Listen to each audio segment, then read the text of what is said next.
श्रीमद् भागवत महापुराण द्वितीय स्कंद पहला अध्याय ध्यान विधि और भगवान के विराट स्वरूप का वर्णन।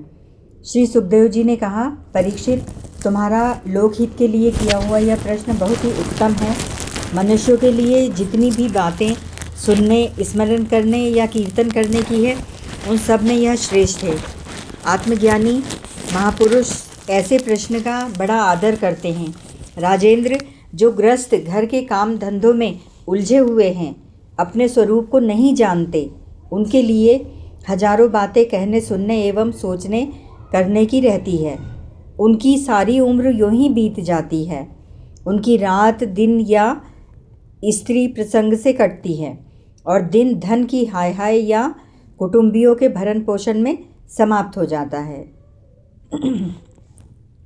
संसार में जिन्हें अपना अत्यंत घनिष्ठ संबंधी कहा जाता है, वे शरीर, पुत्र, स्त्री आदि कुछ नहीं हैं, असत्य है। परंतु जीव उनके मोह में ऐसा पागल सा हो जाता है कि रात दिन उनको मृत्यु का ग्रास होते देखकर भी चेतता नहीं। इसीलिए परीक्षित, जो अभय पद को प्राप्त करना चाहता है, उसे तो सर्वात्मा सर्वशक्तिमान भगवान श्री कृष्ण की ही लीलाओं का श्रवण, कीर्तन और स्मरण करना चाहिए। मनुष्य जन्म का यही इतना ही लाभ है कि चाहे जैसे हो, ज्ञान से, भक्ति से अथवा अपने धर्म की निष्ठा से जीवन को ऐसा बना लिया जाए कि मृत्यु के समय भगवान की स्मृति अवश्य बनी रहे। परीक्षित, जो निर्गुण स्वरूप में स्थित हैं एवं विधि निषेध की मर्यादा को लांघ चुके हैं, वे बड़े बड़े ऋषि मुनि भी प्रायः भगवान के अनंत कल्याण में गुण गणों के वर्णन में रमे रहते हैं।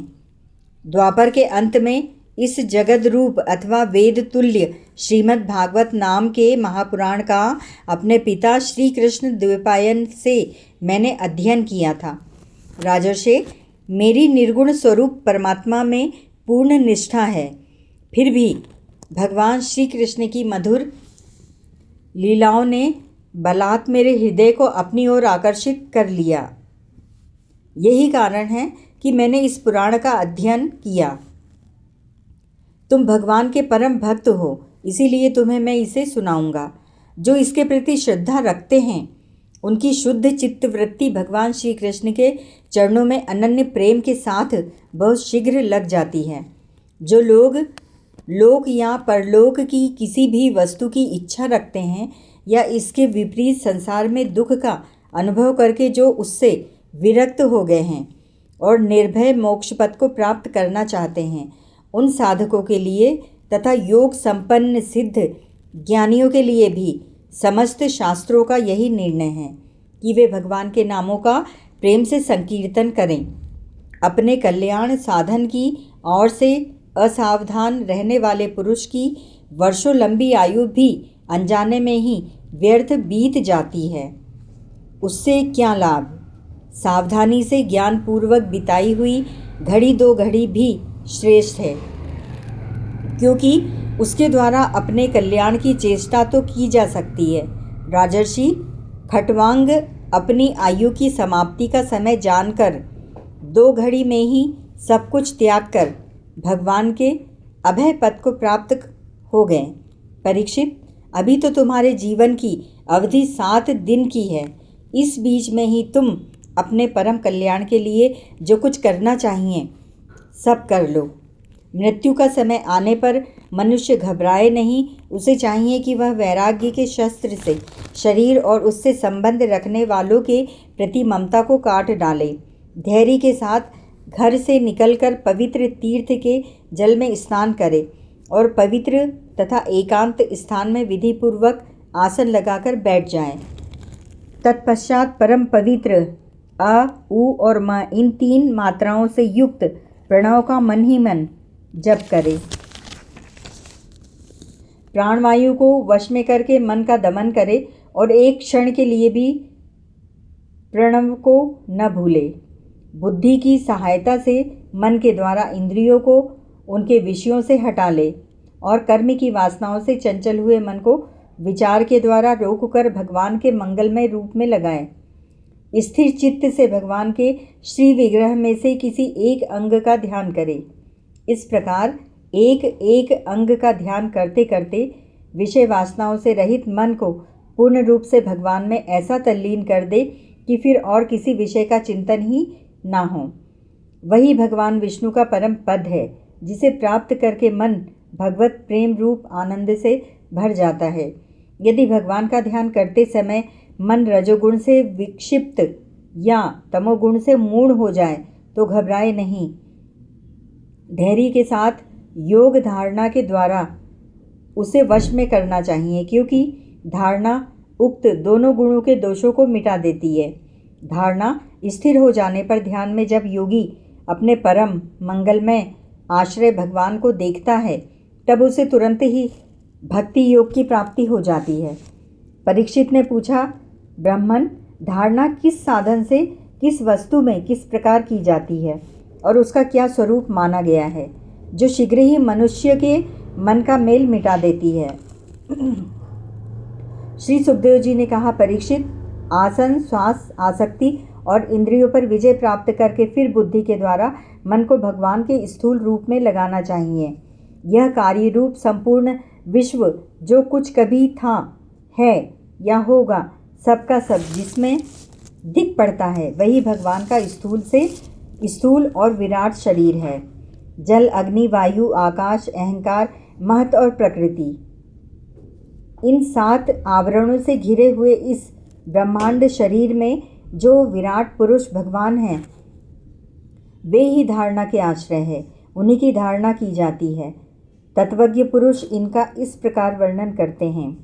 पाताल विराट पुरुष के तल वे हैं, उनकी एड़ियाँ और पंजे रसातल हैं। दोनों गुल्फ एड़ी के ऊपर की गांठें महातल हैं। उनके पैर के पिंडे तलातल हैं। विश्व मूर्ति भगवान के दोनों घुटने सुतल हैं। जांघें वितल और अतल हैं। पेडू भूतल हैं। और परीक्षित, उनके नाभि रूप सरोवर को ही आकाश कहते हैं। आदि पुरुष परमात्मा की छाती को स्वर्गलोक, गले को महरलोक, मुख को जनलोक और ललाट को तपोलोक कहते हैं। उन सहस्र सिर वाले भगवान का मस्तक समूह ही सत्यलोक है। इंद्र आदि देवता उनकी भुजाएं हैं। दिशाएं कान और शब्द श्रवणेन्द्रिय है। दोनों अश्विनी कुमार उनकी नासिका के छिद्र हैं। गंध घ्राणेन्द्रिय है। धधकती हुई आग उनका मुख है।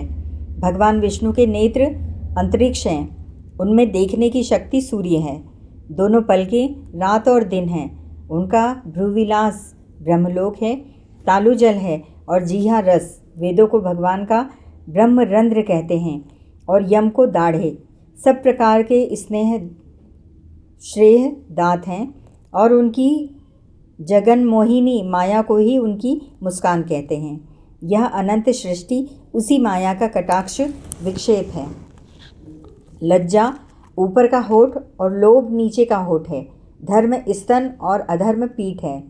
प्रजापति उनके मूत्रेंद्रिय हैं। मित्रा वरुण अंडकोश है। समुद्र कोख है और बड़े बड़े पर्वत उनकी हड्डियाँ। राजन विश्वमूर्ति विराट पुरुष की नाड़ियाँ नदियाँ हैं। वृक्ष रोम है। परम प्रबल वायु श्वास है।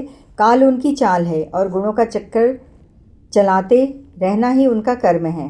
परीक्षित, बादलों को उनके केश मानते हैं। संध्या उन अनंत का वस्त्र है। महात्माओं ने अव्यक्त मूल प्रकृति को ही उनका हृदय बतलाया है और सब विकारों का खजाना उनका मन चंद्रमा कहा गया है। महत्व को सर्वात्मा भगवान का चित्त कहते हैं और रुद्र उनके अहंकार कहे गए हैं।